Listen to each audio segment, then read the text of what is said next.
Assalamualaikum warahmatullahi wabarakatuh. Di sini saya akan menjelaskan tentang pentingnya penggunaan bahasa baku dalam kehidupan sehari-hari. Sebelumnya, saya izin memperkenalkan diri terlebih dahulu. Nama saya Muhammad Fakir Ramadan, NIM 2280500074 dari kelas C Pendidikan Fisika 2025. Diem dia gue teriakin nih. Latar belakang. Nah, bahasa merupakan alat utama manusia untuk berkomunikasi, menyampaikan pikiran, gagasan, dan perasaan kepada orang lain. Dalam kehidupan sehari-hari, kita menggunakan bahasa untuk berinteraksi di berbagai situasi, baik di lingkungan keluarga, sekolah, maupun masyarakat. Agar komunikasi berjalan efektif dan tidak menimbulkan kesalahpahaman, diperlukan penggunaan bahasa yang sesuai dengan kaidah, yaitu bahasa baku. Nah, di tengah perkembangan teknologi dan maraknya penggunaan media sosial, kebiasaan berbahasa tidak baku semakin sering ditemui, seperti penggunaan bahasa gaul, singkatan, dan campuran bahasa asing. Hal ini berpotensi menurunkan wibawa bahasa Indonesia sebagai bahasa persatuan. Oleh karena itu, penting bagi kita untuk membiasakan penggunaan bahasa baku dalam kehidupan sehari-hari, baik dalam tulisan maupun lisan, sebagai bentuk sikap menghargai dan menjaga martabat bahasa Indonesia. Selanjutnya, pengertian bahasa baku. Nah, bahasa baku adalah ragam bahasa Indonesia yang digunakan sesuai dengan kaidah resmi, tata bahasa, ejaan, dan kosakata yang dibakukan oleh KBBI dan PUEBI. Bahasa ini digunakan dalam konteks formal atau resmi seperti surat dinas, pidato, laporan ilmiah, pendidikan, dan pekerjaan. Contohnya, baku. Contoh baku, saya tidak tahu apa yang sedang terjadi. Nah, kalau tidak baku contohnya, aku nggak tahu apaan tuh.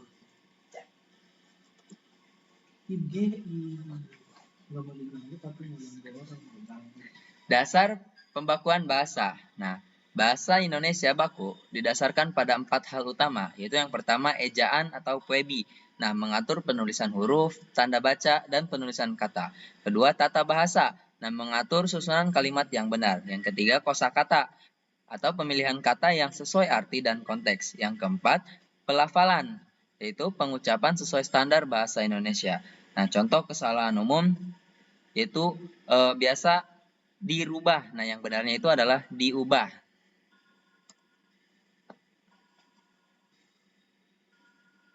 Nah, ciri-ciri bahasa baku. Ciri-ciri bahasa baku, yang pertama mengikuti kaidah ejaan resmi PUEBI. Yang kedua, struktur kalimatnya jelas dan tidak rancu. Yang ketiga, tidak menggunakan kata daerah atau istilah gaul. Yang keempat, menggunakan kosakata yang terdapat dalam KBBI. Yang kelima, digunakan dalam situasi resmi atau formal. Contoh baku, apakah Anda sudah makan siang? Contoh tidak bakunya, udah makan belum bro?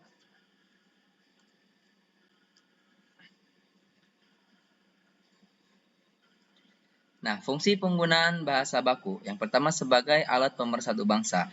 Nah, semua daerah di Indonesia dapat berkomunikasi dengan bahasa yang sama. Yang kedua sebagai penanda situasi resmi. Nah, menunjukkan kesopanan, kedisiplinan, dan profesionalitas. Yang ketiga sebagai alat komunikasi yang efektif, yaitu menghindari salah tafsir dalam penyampaian pesan. Yang keempat, sebagai identitas dan kebanggaan nasional. Nah, menunjukkan rasa cinta terhadap bahasa Indonesia.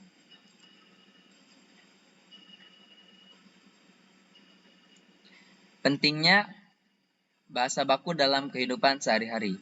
Nah, yang pertama dalam pendidikan, yaitu memudahkan untuk memahami materi dan penulisan karya ilmiah. Dalam bidang pekerjaan, yaitu mencerminkan sikap profesional dan sopan. Dalam bidang masyarakat, memperkuat komunikasi antar daerah dan budaya. Dalam media digital, membantu menjaga kesatuan berbahasa di ruang publik.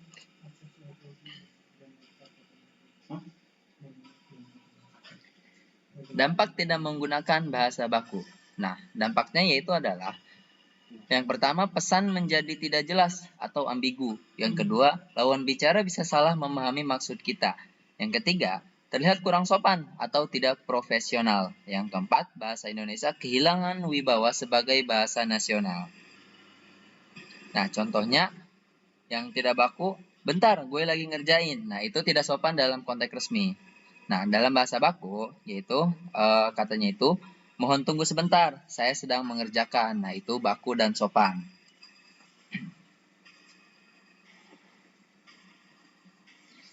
Nah, cara membudayakan bahasa baku. Yang pertama, membiasakan diri membaca buku, berita, dan tulisan resmi. Yang kedua, menggunakan KBBI dan PUEBI sebagai rujukan. Yang ketiga, menulis dan berbicara menggunakan struktur yang benar. Yang keempat, mengoreksi kesalahan berbahasa dengan cara yang sopan. Yang kelima, atau yang terakhir, menjadi teladan dalam penggunaan bahasa yang terbaik. Nah, ada sebuah kalimat, yaitu kebiasaan kecil berbahasa baku bisa membentuk karakter yang disiplin dan santun. Nah, kesimpulannya, bahasa baku merupakan bentuk bahasa Indonesia yang digunakan sesuai dengan kaidah ejaan, tata bahasa, dan kosakata yang benar. Penggunaan bahasa baku memiliki peranan penting dalam kehidupan sehari-hari karena membantu menciptakan komunikasi yang jelas, sopan, dan efektif. Dalam situasi formal, seperti pendidikan, pekerjaan, maupun kegiatan resmi lainnya, bahasa baku menunjukkan sikap profesional, disiplin, dan menghormati lawan bicara. Selain itu, bahasa baku juga berfungsi sebagai alat pemersatu bangsa karena dapat dipahami oleh seluruh masyarakat Indonesia yang memiliki latar belakang budaya dan daerah yang berbeda. Dengan membiasakan diri menggunakan bahasa baku, kita turut menjaga martabat bahasa Indonesia serta memperkuat identitas nasional di tengah arus globalisasi dan perkembangan teknologi yang semakin pesat. Nah, mungkin itu saja presentasi dari saya. Kurang dan lebihnya saya mohon maaf. Wallahul muwaffiq ila aqwamit thoriq. Wassalamualaikum warahmatullahi wabarakatuh. Waalaikumsalam.